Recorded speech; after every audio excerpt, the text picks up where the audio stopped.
Hello, hello, and welcome to the From Nature to Nurture podcast. I am your host, Danielle, and I'm here today with episode 22. Today, we are talking all about spagyrics. Now, if you haven't heard of spagyrics, that sounds like you haven't listened to episode 6 called Alchemy as Animism with Mo Judith. And that was when I spoke with Mo the first time, and we discussed the history of alchemy, a bit about the alchemical process, and kind of some of the terminology, as well as how to bring an alchemical mindset to your daily life. Now, with alchemy being such a tricky topic to cover on a podcast because it's a whole new world. So we had to split this up into multiple episodes. So I spoke with her again recently and we talked all about spagyrics. Now, if you don't remember what spagyrics are, they are a extract made by an alchemical process. So they do differ from tinctures, and that's something that we cover in the podcast. So today, talking with Mo again, we talk about what is a spagyric, how does it differ from other extracts, as well as a broad overview of how to make a spagyric and where she sees spagyrics working in with traditional herbalism. So I highly recommend that if you haven't listened to episode 6 yet, you go back and listen to that first. Mo gives a lot more information about herself and her vision and where she's been and how she came to alchemy, as well as an overview of all of the alchemical information. So it would be helpful before you go into this episode. But if you've already listened to that, let's welcome back Mo. Welcome, Mo. I'm so excited to have you back here today. Thanks, Danielle. Happy to be here.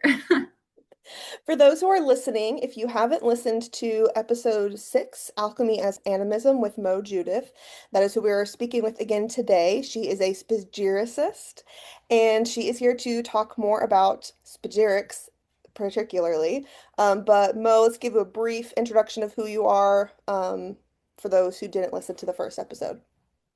My name is Mo or Maureen Judith. I'm based out of Flagstaff, Arizona, and I run a project laboratory, essentially extracting different types of spagyrics. And just like really passionate about like teaching classes to individuals, so that this knowledge is like really accessible and that anyone can do it. And strong advocate for our earth, and we donate a portion of our profits to environmental restoration efforts every single year. Awesome. Now, let's get into the depths here of the plant world. Yeah. What what is a spagyric and how is it different from a tincture or an extract? I'll just kind of start out by saying that spagyrics is a really broad umbrella term to alchemical herbal extracts in general. They can be liquid, they can be solid, even like fractional extracts that kind of all fall under this umbrella. And so a tincture and a spagyric, they're very different forms of medicine. It can be kind of difficult to synopsis it all into one answer, but a way I like to describe it is in an aspect of solubility. For example, people really love nettles, right? For so many reasons, we love nettles, but especially for the high mineral content in nettles. But minerals and like iron content is not soluble in alcohol. And so in the creation of a spagyric tincture, you can extract out the mineral components as well as the water soluble and ethanol soluble constituents and bring them back together into one homogeneous extract. And so when you extract a plant in a spagyric way, what you're doing is you're extracting all parts of the plant. Nothing is led to waste. And I love that. In this way, we're really honoring the life of the plant lived. And now if you become refined in the craft of creating spagyrics, you'll start to be able to grasp that you're actually creating new compounds that don't just naturally exist in the plants. So the compounds in the plants change when they interact essentially with these mineral salts, and through different parts of the process. And what's interesting is they're highly bioavailable to the body. So creating a spagyric tincture, let's just say you're making a maybe a more intact medicine for our body to work with at times. And so it's kind of a common misunderstanding, even in the realm of, spagyrists, people who are making spagyrics, like what constitutes as a spagyric. It's interesting how there's like a divide there, but like all medicine making, like all herbalism, it is an art, right? There is never one way to just do something, but you'll just get very different results. Same as like if you make a tea, right? Like how long have you steeped your tea, and was there a lid on it? That changes the extract, right? And like how much water content, alcohol content in your tincture. And so, yeah, spagyrics are just like really nuanced, but they're very different from a usual tincture. I think the solubility aspect is a good way to explain it, but essentially another thing to say, it's kind of a metamorphosis, right? Like everything that you do is transformed. So, like the sugars becoming alcohol, the minerals becoming salts. It's everything is just transformed in the process, basically. Interesting. Okay, so then instead of having to have like multiple different types of preparations, like a vinegar for the iron, if we're going to use nettle as the Yeah. example, and a fresh tincture for the histamine support, you can kind of just get everything in that one spagyric. Yeah, if done, yeah, in like a refined kind of a practice way, yeah, you can get that all into one aspect. Yeah. Cool. What drew you to spagyric medicine as a method of plant extraction as opposed to regular tinctures and extracts? Yeah, I mean, I started, as, your usual like tinctures and teas and stuff. But I mean, for me, I always dabbled with herbal medicine and in vastly different countries. I traveled for many years of my life, and it really intrigued me how everyone had a different approach and how those different approaches yielded different and similar results, and how those things were different and similar. And for me, everything goes back to ecology. I'm just enamored by the earth. I'm like deeply confused how anyone is not, to be honest. But you know, truthfully, I think it started with compost for me. How that just intrigues me, how something starts as one expression of an organism, and then it decomposes into something totally different, but again, a part of the whole system all over again. So no longer isolated as a single expression, but now imbibed with the greater like wholeness of it all. So that's kind of where it started for me. And when I first saw the concepts of plant salts, which is a super abundant practice in several countries in Africa, this kind of like led back to that. I was like, oh, I did not know you could do that. Like, I just thought that was like really cool, and had no concept that there was like a plant.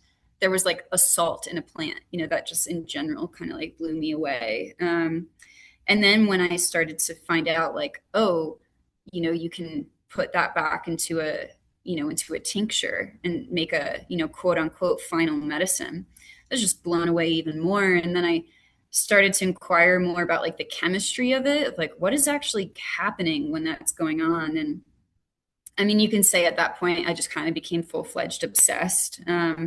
But, in general, though, for me, it's kind of how like all these parts become one. I just think that's really beautiful. And I'm so drawn to it because of the connection of kind of how herbalism is expressed around the world. Herbalism, as we know, and if you don't, gosh, you should. Like it's owned by nobody. It's an ancestral heritage in which we all have access to, and really, it's the same with spagyrics. You can find the processes of spagyrics present in India, in China, Egypt, Austria, the Southwest of the United States, right where I live.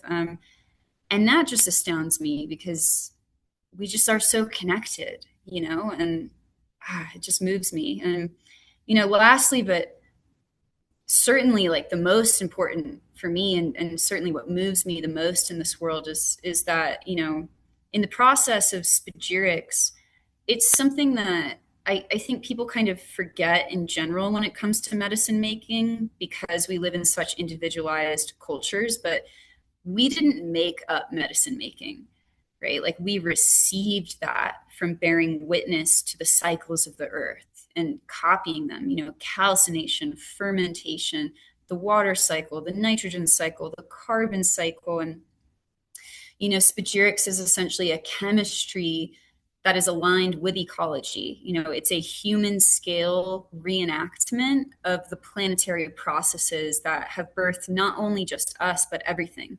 Quite literally, what you do in your flask is creating and destroying galaxies on like a much larger scale, but it's not like a biased idea. It's like conceptually factual.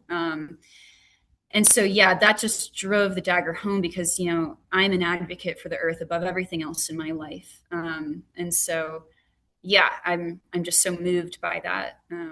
Yeah. Spagyrics are really interesting because I had never even, like you talked about, you didn't really think about plant salts before you Yeah. um saw how they were already part of this deep practice. I had Yeah. never thought about that before I took your class at the Mid-South Women's Herbal Conference Yeah. a few years ago. That like, yeah, like logically I know that are there's salt inside the plants, like that's Totally. what minerals are and whatever. Yeah. Yeah. But yeah, I really didn't connect that until your class, and then that was really interesting that there's so many different, I don't know what I'm trying to say. I know there's a bunch of different parts into plants, right? But like salt is something that we also regularly experience on like a daily basis, like with our food and stuff, right? Like Yeah. actual salt. And so it was just really interesting to look at extracts in a different way where there's all these different components that in making spagyrics you see them in physical form instead of just knowing that they're in there. Does that make sense? Yeah, no, it's like it's totally, and I get that, because conceptually it's like, yeah, obviously minerals exist in a plant, but it's something different when you like physically hold that substance in your hand, or do the process to pull those out. Yeah, it's the scale of wisdom, right? It's like comes with practice. Like, once you do it and see it, it just like teaches you in a different way.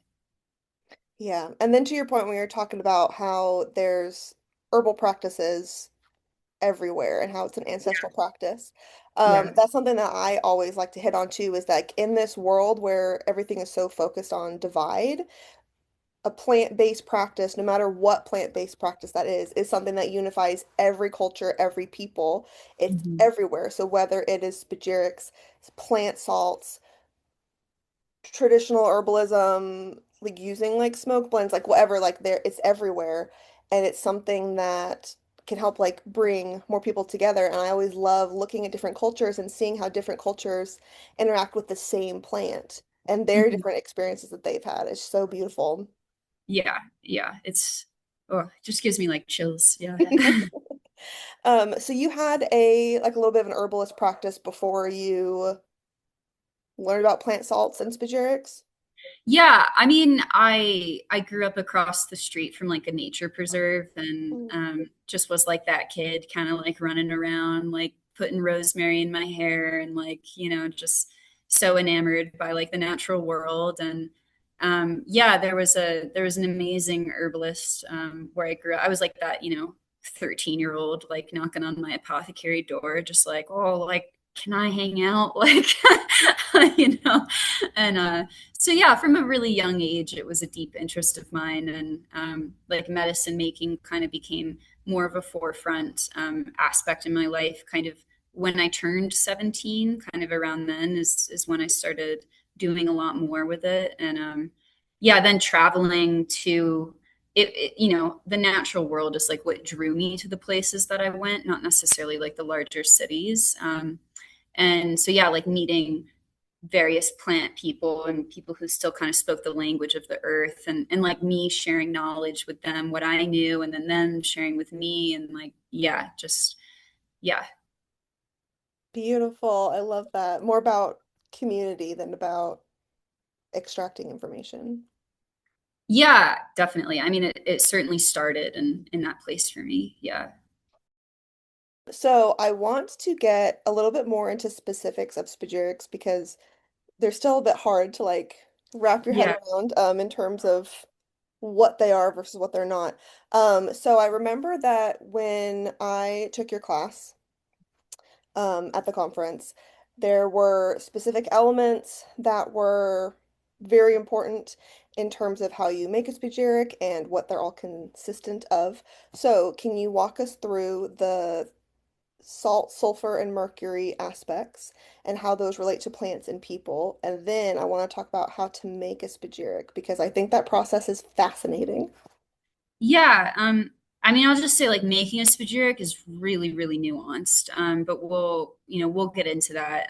But basically these terms, salt, sulfur, mercury, these are just old alchemical terms for salt, oil, liquor, essentially. But I'll break them down slowly. So sulfur is seen as soul, right? This is oil or essential oil, right? And so this is connected to the soul of the plant. Kind of makes sense because the essential oil of a plant, those volatile constituents, is they change drastically dependent on the lived life of a plant. You can think of them as the voice or the expression of a plant. So if a plant needed to communicate a threat, build a defense network, call pollinators in, through a drought, lived through a flood, all of these things are, I'd say most of these things are expressed in the volatile compounds. And so in early forms of alchemy, this was viewed as essentially the consciousness of a plant. And I just want to pause and say that sounds so beautiful, right? Like, oh, who doesn't want to work with the soul of a plant? And just kind of want to plug as well, like essential oils are not sustainable. I mean, you can imagine to hold a soul in your hand, like how incredibly special, So just yeah, it takes about like 9 pounds of roses to maybe make like an ounce of rose otto essential oil. And so yeah, just like, ooh, just use caution when working with such a sacred substance. But so that's the sulfur. And so next we have spirit or mercury, right? And so this is just liquor.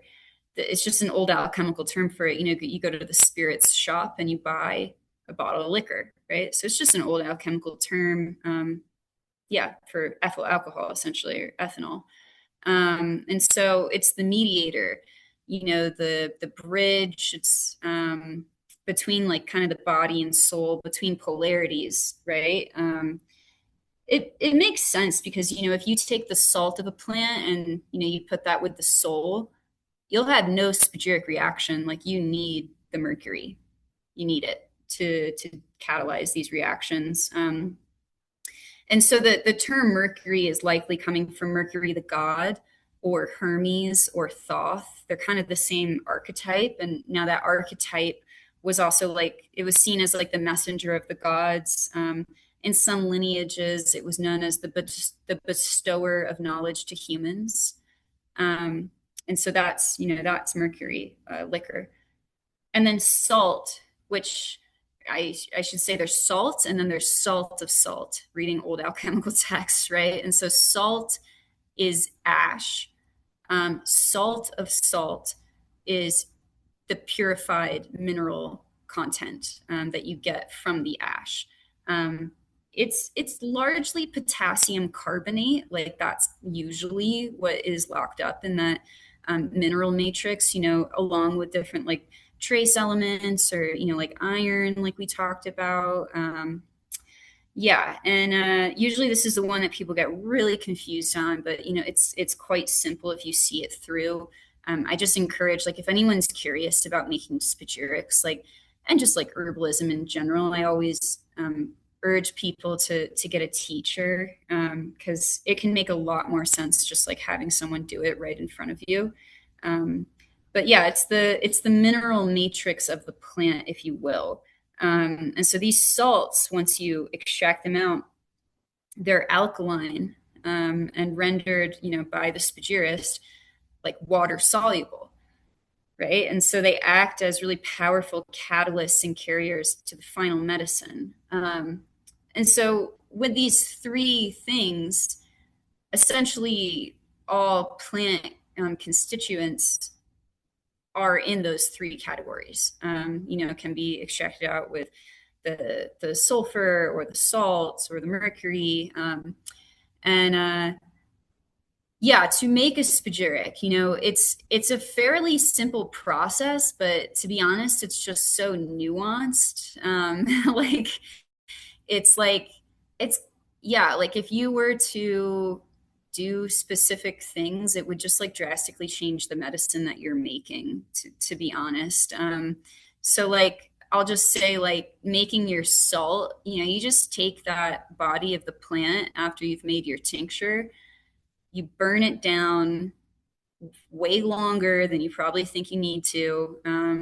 White ash is what you're looking for. And then you basically just put that ash with some water or vinegar or hydrosol. Like all these things are going to have very different effects on pulling the medicine. And then you essentially put that back into your tincture. How you put that back into your tincture can change the medicine. What you do at the end of it. It's kind of hard to synopsis the whole process in just like a few sentences, but I will tell you it's actually not it's not that hard. It's not that difficult. I think it just is like a foreign concept to a lot of people. So taking a class can just be like really helpful to get there. But making mineral salts, like yeah, just give it a go. See what comes about. So to make plant salts, you basically just take the plant after you tinctured it, put it in a pan and put that pan over a fire and let it burn until it's ash. That's what Yeah, you make it sound like. no, totally, it is. You're there, but it's like there's just like yeah nuances. Like you probably don't really want to use stainless steel in that process. You'll turn your salts blue. You'll be like, wow, I'm a wizard. It's like, oh no, you trashed them. Like, don't do that. So it's like, yeah, but that's basically, you just get like a Corningware dish and you can just like light it on fire and let it burn for a while and be like grinding it as it's burning. Not on fire, but yeah, once it's like cooled down, it's like grind it, put it back on fire, and yeah, just get like a really white ash, and you can kind of just extract the salts from there, either with water, vinegar, hydrosol. Yeah. And then you just like filter off that water and evaporate the water, and what's left over is salt. I mean, you can, honestly, if you live by the ocean, just go get some ocean water and evaporate the water, the salt, or even if you want to see like what's going on in your water system, just like yeah, get some water, and maybe you've done this before. You get a cup of water, maybe you forget about it, and it evaporates, but what's left over is like, oh, there's a little bit of like a white ring down there. It's the same concept. Yeah. Interesting, interesting. Okay. Okay, so then the rough, broad, sweeping steps of making a spagyric would Yeah. be make your tincture like normal, like a regular tincture ratio method. Then taking the mark, the plants out of that, Yeah. and making your plant salt with the fire. And then you mix that with something. What what happens from that point? Yeah, yeah, no, good question. I'll just say, like, some people will say, like, oh, you only can use 95% alcohol in this process. Yeah, I don't totally subscribe to that. I think those people are pushing for something that you call esterification a lot of the time. But yeah, once you have your salt, they're water soluble, right? And so if you have a water content in your tincture, they'll dissolve, or you can dissolve them into a bit of water and pour that slowly, is my advice, into your tincture. Some people just take the ash and just put it straight into a tincture. I don't think that's great for shelf stability, to be honest, but that's the simplest spagyric that you can make. If you just take that ash and put it in there. Oh, interesting. Yeah. So again, it's it's just so nuanced. You in theory mix the salts back in with the tincture, and just to say, this is a modern day approach to spagyrics. By the way, old school kind of spagyric processes are not kind of spagyric tinctures as we learn about them today, and this is really important to understand.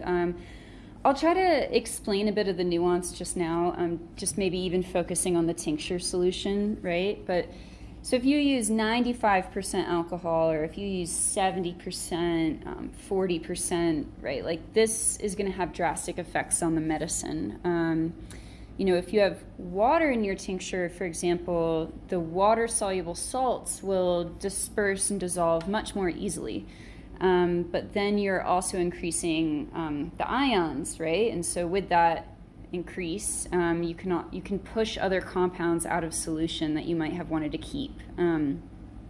Sometimes this is referred to as like salting out, and really like that's not preferable. That's where like a lot of the medicine is in that process, because in spagyrics you're fixing, if you will, these organics to the minerals. And with a strong ethanol rich system, high alcoholic percentage, much of the chemistry, at least at this single stage right there, is an acid-base neutralization. So kind of like the older style often relied on a lot more like solid phase absorption onto these kind of mineral matrix. And the modern day spagyric tinctures that we see today, they're more solution chemistry, dissolved ions. So yeah, like with your classic modern day spagyric tinctures, full mineral recombination in the way we're discussing right now is not always chemically optimal for every plant. So yeah, it gets really complicated to explain in a short answer, like how to make a spagyric, because there's so many avenues, right, and things that can arise and happen in the process, and doing one thing can really quite entirely shift the medicine you are making. And I don't think that you need to understand the chemistry to make great medicine. But then you need to kind of understand the stages and what to look for, and that just really can't be expressed so quickly. Some people just take that rendered ash, for example, and they'll put it back into solution or the tincture that they've just made, and call that a spagyric. Personally, I've had some incredible extracts like that. It's the simplest way to get into the same like stadium per se, but you're not really on the ball field, if that makes sense. And anyways, I don't really advocate that for several reasons, shelf stability being one of them. But then some people take the purified salt that we're talking about, and they'll add that back into the tincture entirely. And some people will use kind of the precipitate that comes out when adding your salts into the solution, and create an extract from that. And so there's a lot of like distinction and disagreement from people in this process on kind of like what is the right thing to do. And once again, medicine making is an art, and to do art well, you just really need to throw yourself at it and be really okay with like making mistakes and being wrong. And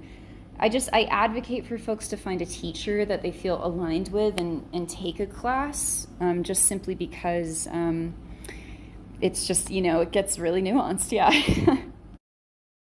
Wow. Okay, I can see I can see where you're saying that it's simple, but Yeah. that it's a lot more steps from folk herbalism or traditional herbalism. Yeah. So yeah, that is definitely something that you would want to take a class, because like you said, there's a lot of nuance. Even just Yeah. depending on what liquid you choose to add to your Yes. ash, or what percentage of alcohol you even start with your tincture and all of that. Yeah. So yeah, that's really interesting. Yeah. A lot changes. And yeah, I'm such an advocate for like self-led, knowledge, and like people just like doing it on a whim. Like I love that. Like I love people like that. It's just like, yeah, if you're really keen and curious to do this well, like my best advice is to just like, hey, just like get a teacher, because there's so many misconceptions about spagyrics like just flying around right now. I mean, like, man, have you seen the internet? Like it's a wild place when it comes to spagyrics. So yeah, just take that out of it, just take a class and come to conclusions on your own. Just because you take a class from someone doesn't mean you need to necessarily subscribe to everything they say, but it gives that breath of space. I mean, you saw even taking my class at the conference, it's like, how fast can you write notes, and like how quickly can I talk? It's like you just need more time. And I would say you need more time with any kind of medicine making in general, but especially something that's like powerful like spagyrics. Yeah, I should show you my notes from that class one day just so you can get Yeah. a laugh. Yeah.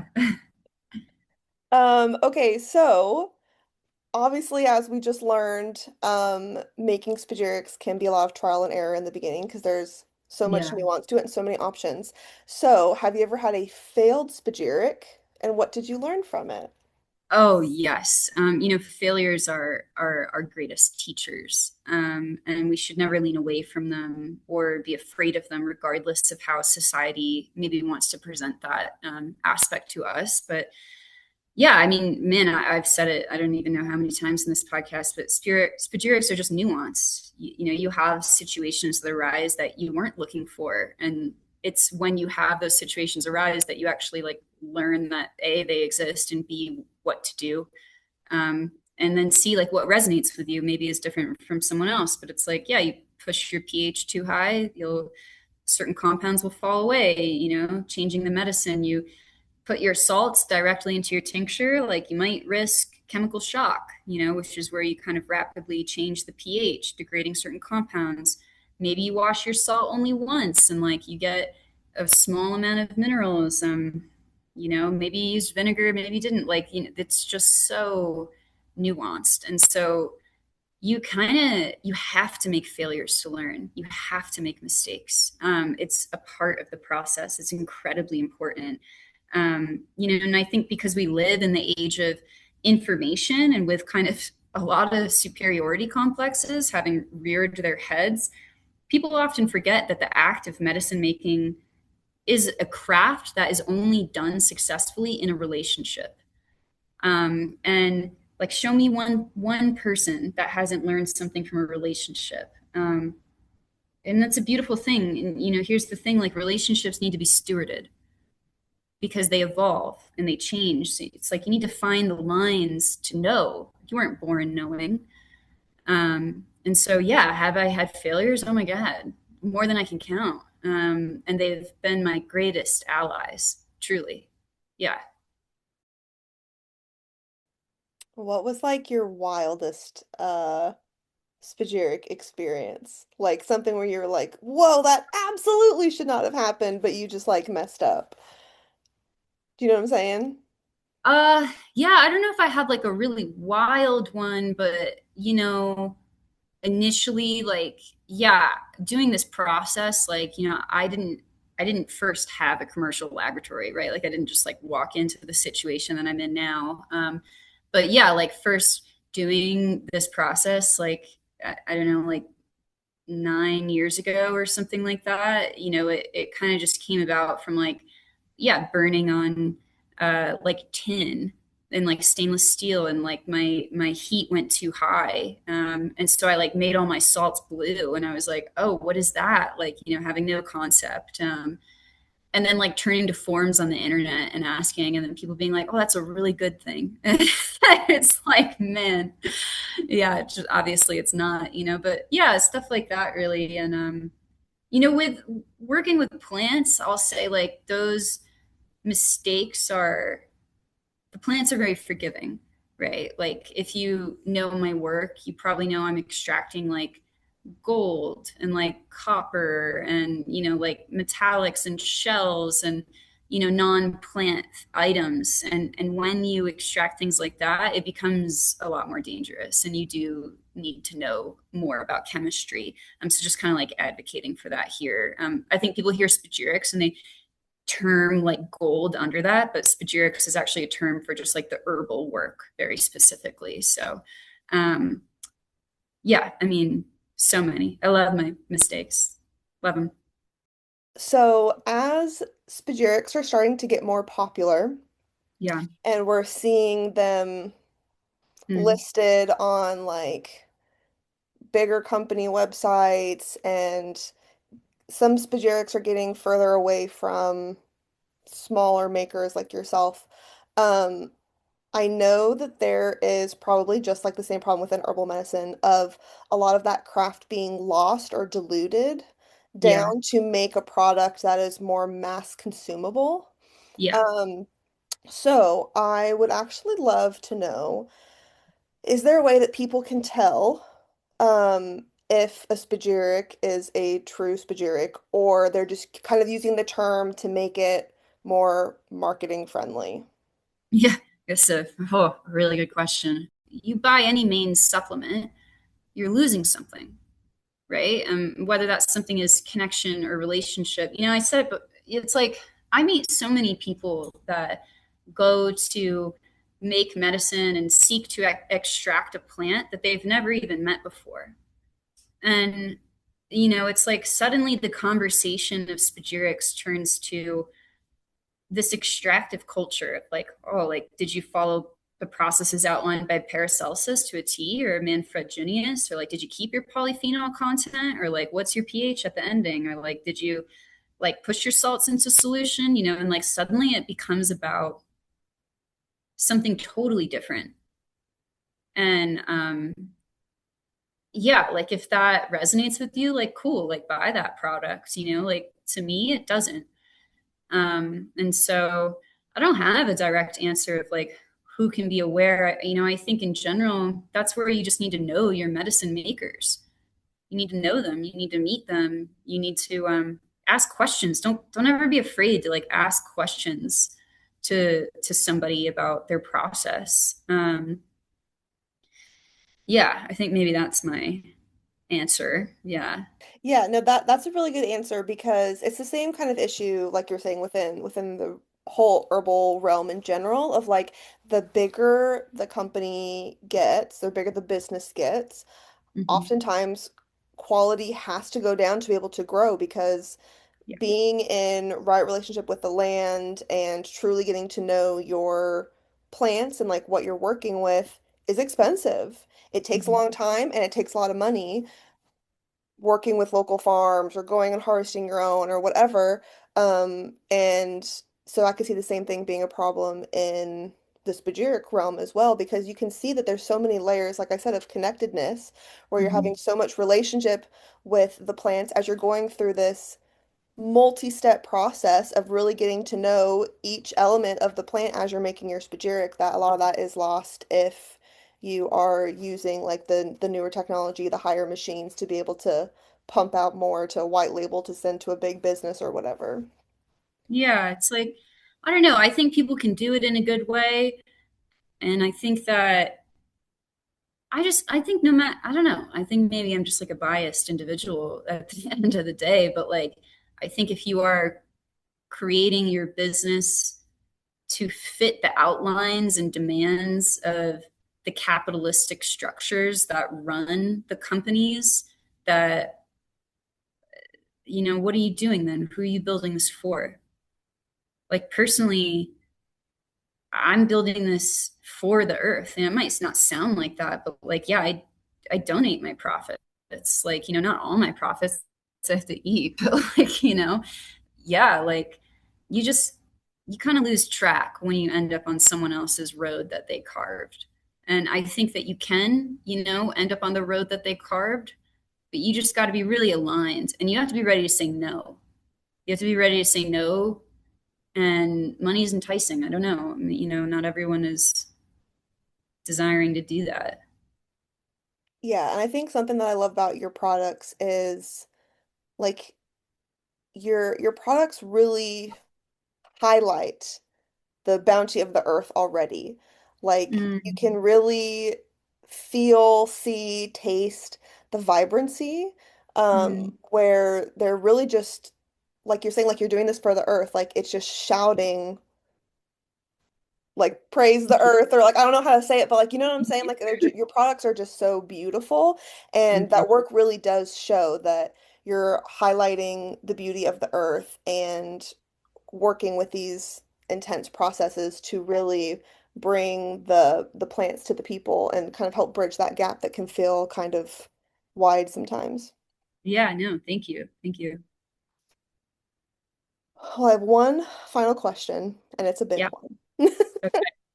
Hit me. As we've kind of highlighted through all of this, spagyrics can feel very overwhelming and almost outside of the traditional herbal realm.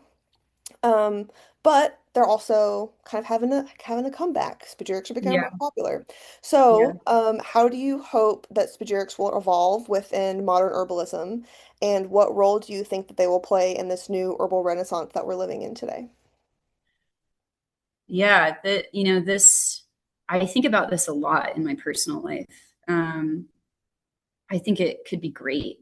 And I think it could be very destructive. It's up to the people, isn't it? As it always is, to draw those lines, to kind of hold ourselves and those around us accountable. But as it stands now, I think a lot of people that do talk about spagyrics, they maybe come from a very like esoteric lens where the alchemist is highlighted above the craft. Now, I think that's dangerous. What happens when the person is pedestaled instead of the art? I can tell you, looking at the American political system, not very good things. Largely, I think it may look like people striving to fit into a box that ends up putting them on that pedestal without actually spending the time to learn or understanding fully their impact. Maybe not intention, but intention does not equate to impact. Um, this is what I see, at least. And I think I walked this road initially, like trying to kind of fit in with what I was seeing around me, thinking that that was success, and then realizing, well, none of that resonates in my bones. Um, yeah, something I fear too, kind of in like the larger sphere of herbalism, is definitely that. Yeah, we've kind of danced around the topic, but this extractive culture that we kind of come to, the conversation doesn't become around the art, it becomes around the product. um, and yeah, as someone who's advocating so deeply for the rights of nature and the more than human world, I think that you lose the plot entirely when you just talk about the product.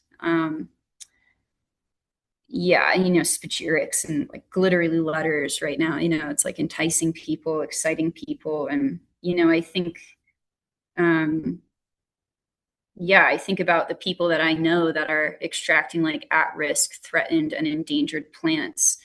And really just like what comes to me is like, yeah, you've missed it. You've just missed it, because it's about how we're so connected. Um, yeah, it's like I love the independent outlook, and it can be horrific at times when one doesn't really conceptualize how their actions are affecting the greater sphere. And spagyrics, yeah, like you're creating extremely potent compounds and medicines, like not nearly enough time to like get into this podcast. But like if you don't really understand that and you're just kind of like divvying out this, like you don't, yeah, it just reads lack of humility, which to me is like the driving force of my entire life, not like even just my business life and my personal like ethos. Um, and yeah, like you've spoken to it like a bit about, yeah, in this podcast, but wow, like I don't even just feel passionate about it. I feel angry about it. Is like kind of the elitism surrounding the work of spagyrics. It drives me insane. It's not coming just from the spagyrists, although I do think we need to all work very, very hard to bring it forward in a good and accessible way. But truth is, you can do this at home. And when I say that, it's like, oh, it takes all the mystery out of that. No, I love that. I love that. I think that is the point, to not look at how we are divided or to pedestal, but to see how we're all so connected. If you've sat in my classes, especially like my intensives, you've probably gathered that like about me. But yeah, it's like I think, on the other end, it's like spagyrics have an incredible ability to teach us and to teach herbalism, to kind of take modern science and the unseen spiritual and bring those together. Now, personally, I need both. Maybe you don't. I do. And I am so deeply moved by the philosophy, the chemistry, the outcomes, and what role does it play in the herbal renaissance? It depends on the people to decide that role. And I would just say, like, don't be so flippant with the plants in general, and spagyrics. It's like we've got to, I'm talking about this road. It's like you got to like make that road. You have to build it, like we all collectively do. Yeah, I hope to see spagyrics become not more mainstream, but just more conversation around it. Oh yeah, yeah. Just so there's like I said earlier, to kind of get rid of a lot of like the mysticism and the I don't know, it's just like spagyrics. Just a lot of time when people talk about spagyrics and alchemy, it's just very like woo woo, and so I would love to hear it talked about more in like the scientific realms of like benefits and how just another way to work with plants, right? It's just another tool in the toolbox kind of thing. Yeah, no, it is. It's another form of medicine making, and yeah. Awesome. Well, thank you so much for talking us through spagyrics. My brain is full and I want to go look back through all my notes from your class before because I, in the past, I was like, spagyrics would be cool, but not like a real urgency around it. But now I'm like, I specifically just want to make a plant salt. I'm just really curious. Yeah, you should. So I'm like a little fired up to try to dig into that process a little bit more. Yeah, do it. Yeah, do it. If you're listening and you want to do it, do it. Like, yeah, that's Yeah. great. No, and thank you for having me. It's always a pleasure. You're welcome. Please share where people can find you if you have any upcoming classes or offerings and how people can kind of follow along with your work. Yeah, so you can find my website, oralavora.com, and you can follow me on various social platforms, and yeah, get on my newsletter. I do teach classes in the summertime, like shorter term classes at conferences, but I'm teaching 3 intensives, one in the South, one in Canada, and one here in Arizona this year. So yeah, just follow along. Love to see you. Yes, everyone go follow along and go check out her spagyrics and her classes. Thank you, Mo. Yeah, thank you. Appreciate it. Woo! Now, if you are feeling as fired up as I am to try your hand at making spagyrics and maybe even just plant salt or dipping your toe into a little bit, I highly recommend checking out her website, oralavora.com. There is where she will have all of her different events listed and where else she'll be popping up teaching. She teaches all over the United States, so you could probably catch her at some point. And check out her shop. She is a master with working with the plants and really bringing forth their vitality and their freshness through her spagyrics. So check her out, and I hope that you enjoyed today's episode. I hope that you learned something new and can kind of see spagyrics in a different light. I know that a lot of the times when people think about alchemy, they think about like Harry Potter, the Philosopher's Stone, like all of these like very esoteric, very woo-woo aspects of alchemy, but there is a really deep science to it. And if you remember from Mo's first episode, episode 6, Alchemy is Animism, she spoke about how alchemy just mirrors the natural processes of the earth. It's the exact same thing. It's just you're working in those same realms. So it's fascinating, and working with spagyrics has been really interesting for myself, to kind of see and feel the differences. So I hope you walked away from today's episode with a new appreciation for spagyrics. If you would like to find out more about my upcoming classes and offerings, you can find me at rootandwandercollective.com. I'll see you along the plant path.